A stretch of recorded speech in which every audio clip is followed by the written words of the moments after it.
नमस्कार दोस्तों, आज मैं आपको हर व्रत में सुनी जाने वाली गणेश भगवान की कृपा की कहानी सुनाने जा रही हूँ। एक समय की बात है, एक गांव में एक भाई बहन रहते थे। भाई बहुत ही गरीब था, पर उसकी बहन पैसे वाली थी। जब बहन की ननद का विवाह था, तब बहन ने ना अपने भाई को विवाह में आने का निमंत्रण दिया और ना ही कोई चिट्ठी भेजी। भाई को बाहर वाले से पता चला कि उसके बहन के ननद का विवाह है। भाई ने गांव वालों को बताया। तब गांव वाले अपने घर से चुनरी, बिछिया और साड़ी जैसा जिससे बन पड़ा कन्या के लिए दिया। भाई सारा सामान लेकर बहन के गांव पहुंच गया। छत से उसकी बहन की देवरानी ने देखा। बहन की देवरानी बोली, भाभी जी, आपके भाई आए हैं। बहन ने पूछा, कैसे आए हैं और क्या पहना है? देवरानी ने कहा, पैदल आए हैं, फटी पगड़ी, फटी धोती पहने हैं। बहन बोली, मेरे ससुर हवेली के सामने दुकान में बैठे हैं, मुझे शर्म आती है। भाई को बोलो पीछे के दरवाजे से आए। भाई को घर में आते ही बहन ने भाई को एक कमरे में बंद कर बाहर से ताला लगा दिया। एक तरफ लड़की का विवाह हो रहा था, गाजे बाजे बज रहे थे, अतिथियों को भोजन कराया जा रहा था, और दूसरी तरफ भाई को कोई पानी तक पूछने वाला नहीं था। भांजे की बहू को दया आई और उसने दरवाजा खोल दिया। दरवाजा खुलते ही भाई वहां से भागा। 2 दिनों से भूख प्यास के कारण उसे चक्कर आने लगे। रास्ते में गणेश जी का मंदिर था, वहां जाकर गिर गया।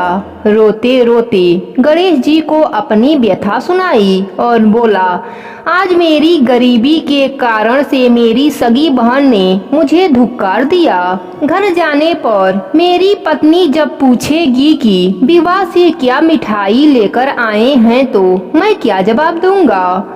गणेश जी को उस पर दया आ गई और वह बोले, मेरे बगीचे से ककड़ी और तरबूज तोड़कर ले जा। भाई ने ककड़ी तोड़कर झोला भर लिया और अपने घर गया। घर जाते ही बच्चों ने पूछा, पिताजी, बुआ के यहाँ से हम लोगों के लिए क्या लाए हैं? झोला खोलते ही छोटे तरबूज सोने के गेंद में बदल गया था।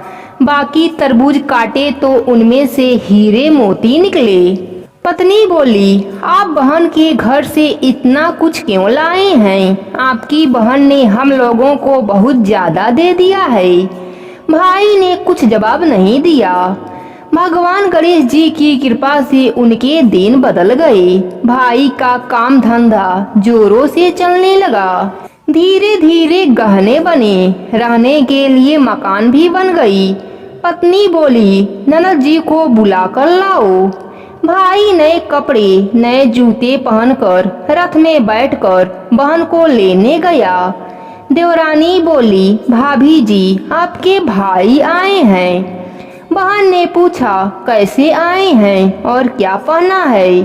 देवरानी बोली, रथ में बैठकर खूब ठाठ बाट से आए हैं। बहन बोली, मेरे भाई को बोलो कि हवेली के सामने से आए, मेरे ससुर, देवर, जेठ देखेंगे। भाई का बहन ने खूब स्वागत किया। भाई बोले, मैं तुम्हें लेने आया हूँ। बहन बोली, मुझे भी बहुत दिन हो गए हैं, चलो मैं चलती हूँ। भाई बहन को लेकर अपने घर आया। भाई और उसकी पत्नी ने बहन का खूब आदर सत्कार किया। जो चीजें मांगी सब बनवा कर दिया। बहन बोली, भाई, मुझे जूते चाहिए। भाई ने मोची को बुलाया और कहा, मेरी बहन के लिए ऐसा जूती बनाओ जो मुंह से बोले। भाई ने बहन को बहुत सा धन देकर विदा किया, पर अभी तक जूती नहीं आई थी। बहन रवाना होने लगी, तब मोची जूतियां लेकर आया। बहन के जूती पहनते ही जूतिया बोली, निर्धन भाई की पैसे वाली बहन, गणेश जी का बगीचा नहीं होता तो आज क्या करती बहन? तब भाई की पत्नी ने पूछा, यह कैसी आवाज आ रही है? भाई ने कहा, सुबह का समय है, कोई जीव जंतु बोल रहा होगा। भाई ने घोड़े गाड़ी को जल्दी जाने को कहा। बहन के जाते ही पत्नी जिद करके बैठ गई कि जूतियाँ क्या बोल रही थीं। पति ने अपनी पूरी आपबीती अपने पत्नी को सुना दी कि कैसे बहन ने मुझे 2 दिन तक भूखा रखा, कमरे में बंद कर दिया था। भांजे की बहू ने दरवाजा खोला, तब मैं बाहर आया और गणेश जी की शरण में जा पहुंचा। गणेश जी की कृपा से हमारे दिन बदले हैं। उसने अपने पत्नी को सारी बात बताई। तब पत्नी बोली, अगर मुझे पहले मालूम होता तो मैं आपकी बहन को कुछ भी ना देती। मेरा दिया हुआ सब कुछ वापस लेकर आओ। तब पति बोला, सुहासिनी के आशीष से ही हमें गणेश जी ने सब कुछ दिया है। अगर वह मुझे भूखा प्यासा कमरे में बंद नहीं करती तो मैं गणेश जी के मंदिर में क्यों जाता? क्या मैं गणेश जी को अपना दुखड़ा सुनाता? तुम अपना मन मैला मत करो, अपने पर तो गणेश जी की कृपा है और किस चीज की कमी है। फिर दोनों गणेश जी के आगे झुककर प्रणाम किया और जयकारा लगाया। हे विघ्नहर्ता गणेश महाराज, जैसी कृपा आपने भाई पर करी वैसे ही अपने सभी भक्तों पर अपनी कृपा बनाए रखना। प्रेम से बोलिए गणेश भगवान की जय हो।